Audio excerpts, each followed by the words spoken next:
Hey friends, if Ctrl plus Alt plus Delete is not working on Windows 11, then please watch this video. I will guide you through the resolutions. First of all, perform an SFC scan. Search for command prompt in the Windows search bar and click on Run as Administrator. Type the command sfc space / scan now and hit enter to invoke the SFC scan. The next solution is a checked scan, so search for command prompt in the Windows search bar. Click on Run as Administrator. Type the command chkdsk space / r space / f and hit enter. Then press Y and hit enter once again.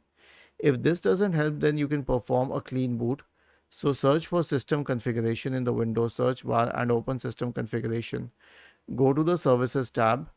Check the box associated with hide all Microsoft services. If any other service is checked, click on disable all, apply, OK, and then restart your computer.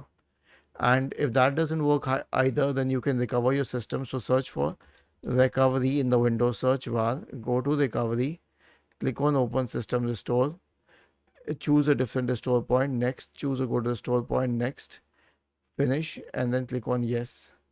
Was this helpful? If yes, then please subscribe to the channel. If not, then let us know in the comment section of the video on how we could help you further. Thank you for watching this video and have a nice day.